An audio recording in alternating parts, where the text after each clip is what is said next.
अभी हमने पढ़ा नोमेनक्लेचर। नोमेनक्लेचर के अंदर क्या पढ़ा? Binomial nomenclature.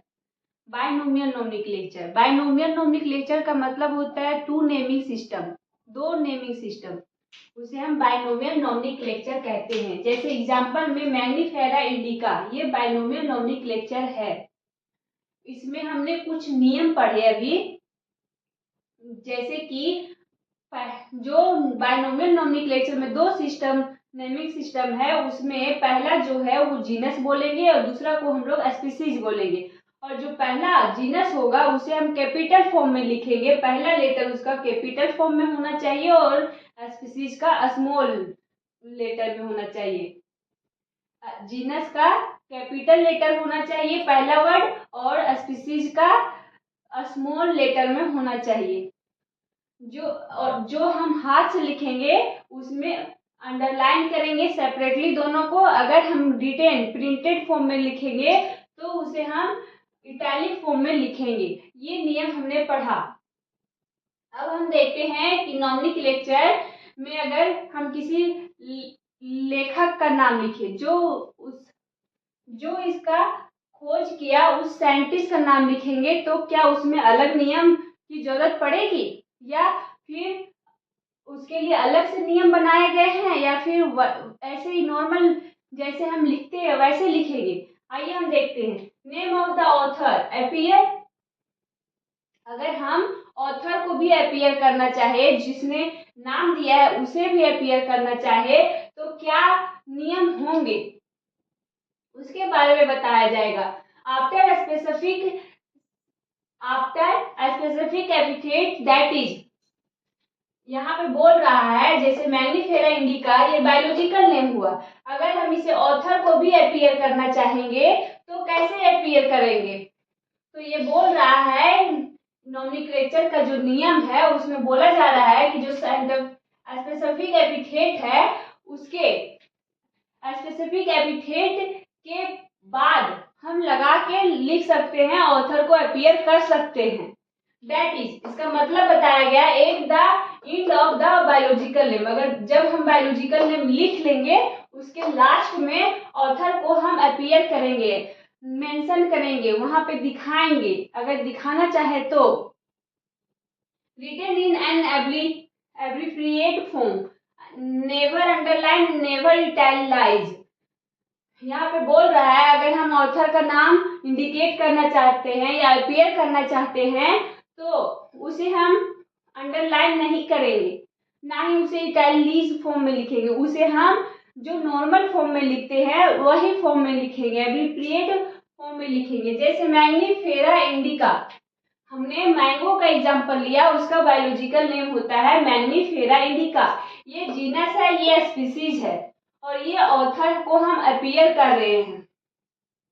अगर हम हाथ से लिखते हैं तो उसे सेपरेटली अंडरलाइन करते हैं और जो जीनस होता है उसका फर्स्ट वर्ड कैपिटल होता है और स्पीसीज का स्मॉलर लेटर में लिखा जाता है।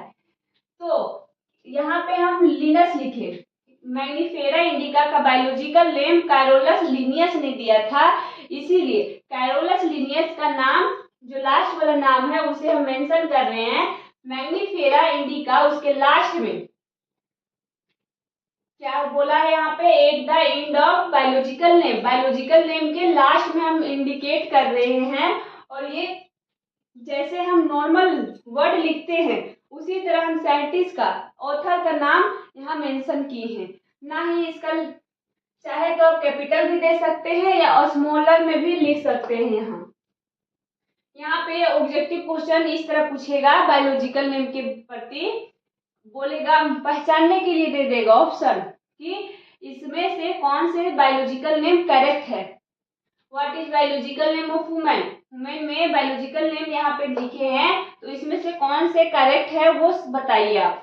होमोसेपियन, होमोसेपियन, होमोसेपियन, इसमें बताइए कि बायोलॉजिकल नेम कौन से करेक्ट लिखे हुए हैं।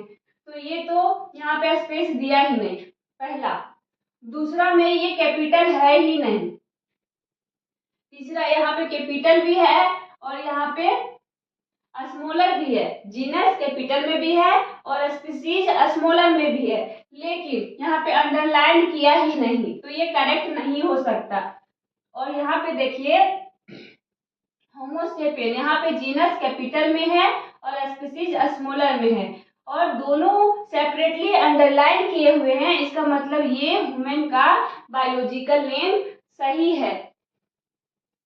यहाँ पे देखते हैं सिनोनेमी, ये क्या होते हैं? सिनोनेमी क्या है? आप जब छोटे क्लास में थे तब सिनोनेमी मतलब पर्यायवाची शब्द सुना होगा कि सिनोनेमी क्या है। तो यहाँ पे बोल नॉमनिक लेक्चर में इसका क्या कॉन्सेप्ट है, आप समझ नहीं पा रहे होंगे कि ये क्यों दिया हुआ है। आइए देखते हैं क्यों दिया हुआ है। जैसे मान लीजिए कि स्पीसीज साइंटिस्ट लोग ने नाम दिया, स्पीसीज ढूंढा, उसका कैरेक्टराइजेशन किया, आइडेंटिफिकेशन किया, उसके बाद क्लासिफिकेशन किया। जब पारी आई नॉमेनक्लेचर का, जब टाइम आया नॉमेनक्लेचर करने का, तब साइंटिस्ट ने साइंटिफिक नेम दिया। तो मान लीजिए एक स्पीसीज है, एक स्पीसीज है, मान लीजिए यहाँ पे मैंगो ही ले लेते हैं। मैंगो एक स्पीसीज है, उसका नाम एक साइंटिस्ट ने मैग्नीफेरा इंडिका रखा और दूसरा साइंटिस्ट, उसे नहीं पता है कि मैंगो का नाम मैग्नीफेरा इंडिका रखा गया और उसने दूसरा नाम रख दिया। तो इस केस में हम कौन से नाम को वैलिड मानेंगे और कौन से नहीं? अगर दो नाम रख दिए गए हैं तो उसे हम कैसे, अगर दोनों को खुश करना है, दोनों साइंटिस्ट ने बहुत मेहनत किया, अपना योगदान बहुत दिया, दोनों को अगर सेम वैल्यू देना है तो हम दोनों नाम को रख लेते हैं। लेकिन जो फर्स्ट बार देता है, जो पहले देता है, उसका नाम साइंटिफिक नेम के रूप में रखा जाता है और दूसरा जो नाम है जो दूसरा साइंटिस्ट ने दिया या फिर उसका जो सेम स्पीसीज का दूसरा नाम ढूंढा गया, बताया गया, उसे हम सिनोनिमी में रख देते हैं। यहाँ पे बोला है when more than one scientific name, यानी कि जब एक से अधिक साइंटिफिक नेम हो जाए, are given to same organism, किसका? सेम ऑर्गेनिज्म का। When more than one scientific name are given to a same organism, same organism का एक से अधिक साइंटिफिक नेम हो जाए, उसे हम सिनोनिमी के रूप में रख देते हैं। The name one propose first, जो पहले प्रपोज किया उसे कंसीडर करते हैं वैलिड में, और जो अदर है, जो दूसरा है, उसे कंसीडर करते हैं सिनोनिमस में, सिनोनिमी में। फंगी, जैसे मान लीजिए यहाँ पे एग्जांपल लिए फंगी का, फंगी का साइंटिफिक नेम जो वैलिड है वो अल्ब्यूगो कैंडिडा है, कैंडिडा है, Albugo Candida valid scientific name है। और इसका सिनोनिमी जो बाद में नाम दिया गया है उसे सैक्टोपस कैंडिडस बोल दिया गया है। सिनोनिमी क्या रखा गया है? साइटोपस कैंडिडस। आई होप आपको सिनोनिमी अच्छे से समझ में आया हो। यहाँ पे आते हैं होमोनेमी। यहाँ पे एक और है फोर प्लांट साइंटिफिक नेम, यहाँ पे स्पेस ना होने की वजह से मैंने इसे इधर लिखा है। अभी हम पहले देखते हैं होमोनेमी। होमोनेमी है क्या? होमो, when one or more organism are given same name, then it is considered valid for organism to which is was give first.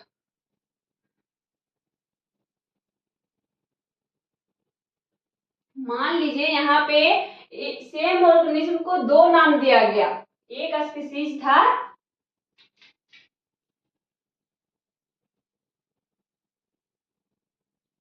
एक स्पीसीज था, इसका दो नाम दिया गया, दो बायोलॉजिकल नेम दिया गया।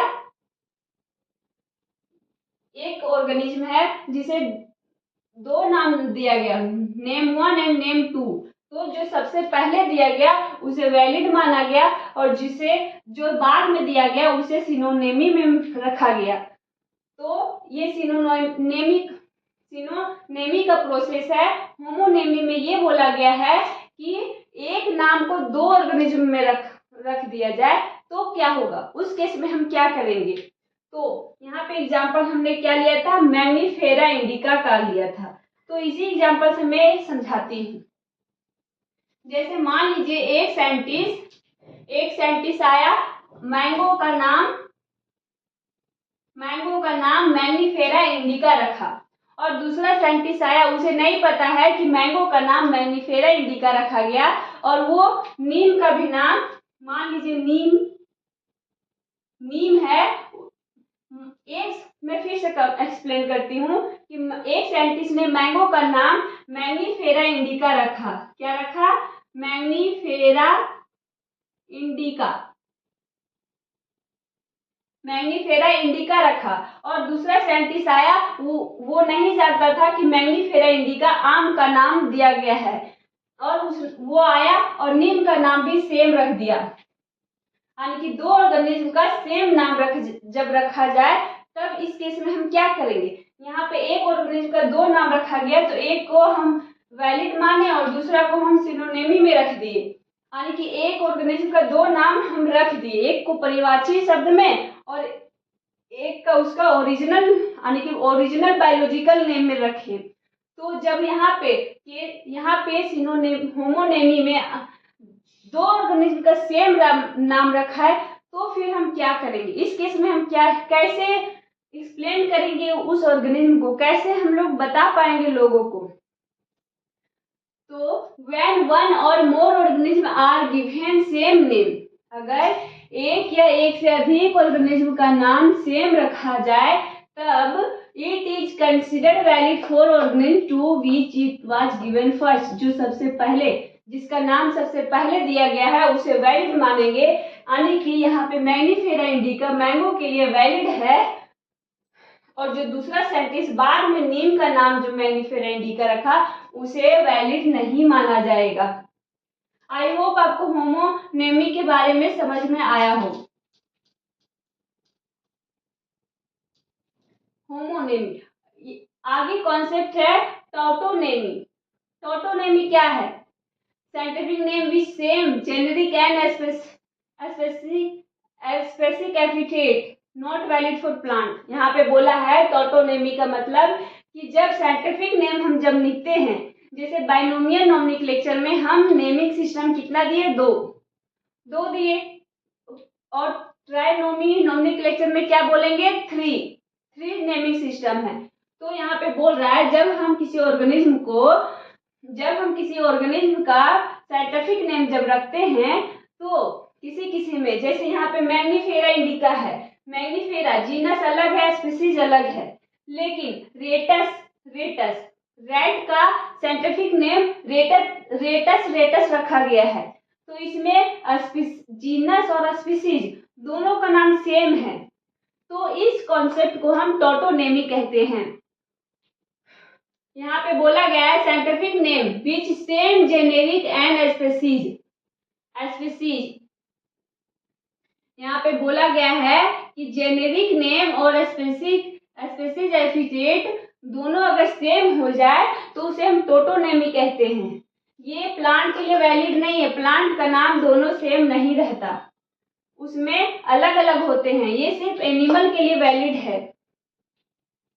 जैसे रैट का होता है रेटस, गोरिल्ला का जेनेरिक और स्पीसीज दोनों सेम होते हैं, कोबरा का दोनों सेम होते हैं, जीनस और स्पीसीज दोनों सेम होते हैं। नाजा कोबरा एक सांप है, एक तरह का सांप है जिसका साइंटिफिक नेम नाजा है, और गोरिल्ला का गोरिल्ला, रेट का रेटस, ये तीनों साइंटिफिक नेम हैं।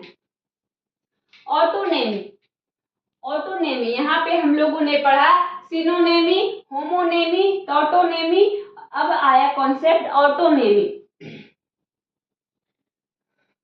सिनोनेमी में था सेम ऑर्गेनिज्म का एक से अधिक नाम, होमोनेमी में आया एक से अधिक ऑर्गेनिज्म का सेम नाम, टॉटोनेमी में आया जेनेरिक और स्पीसीज का सेम नाम सेम हो, जेनेरिक और स्पीसीज का साइंटिफिक नेम सेम हो। और अब आया ऑटोनेमी। ऑटोनेमी में जेनेरिक का बात नहीं किया गया है, यहाँ पे स्पीसीज और सब स्पीसीज का के बारे में बताया गया है। जब हम टैक्सोनॉमी कैटेगरी के बारे में थोड़ा सा बताए थे तब हमने बताया था कि पहले आता है किंगडम। क्या आता है? किंगडम। इसी तरह करते करते हम जीनस तक आए थे, जीनस फिर species, kingdom, phylum, class, order, ये सब करते करते हम जीनस और स्पीसीज तक आए थे। जब जीनस और टोटोनेमी में जीनस और स्पीसीज जब सेम हो जाए, जब नाम सेम हो जाएगा तो हम उसे टोटोनेमी कहते हैं। लेकिन यहाँ पे ऑटोनेमी है, यहाँ पे स्पीसीज और सब स्पीसीज अगर सेम हो जाए तो उसे हम टोटोनेमी कहते हैं। तो यहाँ पे सब स्पीसीज आया, आपको नहीं समझ में आ रहा होगा कि सब स्पीसीज है क्या, तो आइए बताती हूँ। जैसे जीनस और स्पीसीज के बीच आता है सुपर स्पीसीज,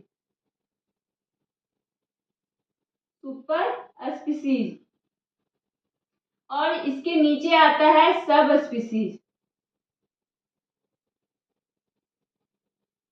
जीनस और स्पीसीज के बीच आता है सुपर स्पीसीज और स्पीसीज के बाद आता है सब स्पीसीज। तो यहाँ पे बोल रहा है अगर साइंटिफिक नेम सेम स्पीसीज का same species एफिटेट and sub species, यानी कि किसी ऑर्गेनिज्म का स्पीसीज एफिटेट या सब स्पीसीज अगर सेम हो जाए तो उसे हम ऑटोनेमी बोलेंगे। जैसे होमो सेपियन सेपियन, यहाँ पे ह्यूमन का एग्जांपल लिए, ह्यूमन का बायोलॉजिकल नेम होता है होमो सेपियन सेपियन। तो यहाँ पे सेपियन और सेपियन ये स्पीसीज हो गया, ये जीनस है होमो, और ये स्पेसिफिक एपिथेट है, और ये सब स्पीसीज है। ये जीनस, स्पीसीज और सब स्पीसीज। यहाँ पे जीनस अलग है, यहाँ पे जीनस अलग है, यहाँ पे स्पीसीज और सब स्पीसीज सेम है, इसीलिए हम ऑटोनेमी बोलेंगे। दूसरा लेते हैं गोरिल्ला गोरिल्ला गोरिल्ला। यहाँ पे गोरिल्ला का एग्जाम्पल टोटोनेमी में भी आया और गोरिल्ला का एग्जाम्पल ऑटोनेमी में भी आया, क्योंकि यहाँ पे जीनस, स्पीसीज और सब स्पीसीज तीनों सेम है। जब हम टोटोनेमी में बोलेंगे तब तक यहाँ तक ही लिए हम लोगों ने, और उसके बाद यहाँ पे जीनस और स्पीसीज सेम देखे थे, यहाँ पे स्पीसीज और सब स्पीसीज को सेम देखेंगे, उसके अनुसार यहाँ पे गोरिल्ला का भी एग्जाम्पल ले सकते हैं। आपको मैंने बताया अभी नॉमनिक्लेचर में बाइनोमियल नॉमनिक्लेचर। उसके बाद अगर किसी स्पीसीज का नाम एक साइंटिस्ट ने कुछ और दूसरे साइंटिस्ट ने कुछ और कैसे रखा तो हम क्या करेंगे? अगर एक से अधिक ऑर्गेनिज्म का नाम दो रखा जाए तो क्या करेंगे? अगर दो ऑर्गेनिज्म है और सेम नाम रखा जाए तब क्या करेंगे? और टोटोनेमी और ऑटोनेमी के बारे में भी बताया। अब हम ये देखते हैं कि जो ये नाम, जो ये रूल, नियम जो बना रहे हैं वो कौन बनाता है, कहाँ से ये नियम आते हैं, ये सब कौन लागू करता है? तो ये कंट्री लेवल पे तो होगा नहीं, क्योंकि ये यूनिवर्सली ये नियम एक्सेप्ट किया गया है, तो ये इंटरनेशनल लेवल का होगा। तो जो साइंटिफिक नेम जो प्लांट के लिए रूल नियम बनाते हैं वो international code for botanical nomenclature कहा जाता है। उस संस्था को international code for botanical nomenclature रखा गया है, और जो एनिमल के लिए, जानवरों के लिए है, उसका नाम international code of zoological nomenclature रखा गया है। आपको मैंने पिछले लेक्चर में ही बताया था कि बॉटनिकल प्लांट से रिलेटेड होते हैं और जूलॉजिकल एनिमल से रिलेटेड होते हैं। अगर वायरस का बात करें तो उसके लिए जो संस्था है वो international committee for taxonomy of viruses रखा गया है। अगर प्लांट के बारे में कोई नियम बनाना होगा तो ये international code of botanical nomenclature करेगा। अगर एनिमल के लिए करना है तो international code of zoological nomenclature करेगा। अगर वायरस के लिए करना है कोई नियम या कुछ बनाना है तो international committee for taxonomy of viruses बनाएंगे। आई होप आपको ये वीडियो अच्छे से समझ आया होगा, आपके सारे कॉन्सेप्ट अच्छे से क्लियर हुए होंगे। आशा करती हूँ आपको सब कुछ अच्छे समझ आ रहा होगा। अगर आपको कोई टॉपिक में किसी तरह का प्रॉब्लम हो, दिक्कत हो तो आप कमेंट करें ताकि हम आपके कमेंट को देखें और उसके मदद से हम आपका हेल्प करें। और शेयर जरूर करें ताकि आपके दोस्तों को भी हेल्प मिले, उन्हें भी ये कॉन्सेप्ट अच्छे से क्लियर हो।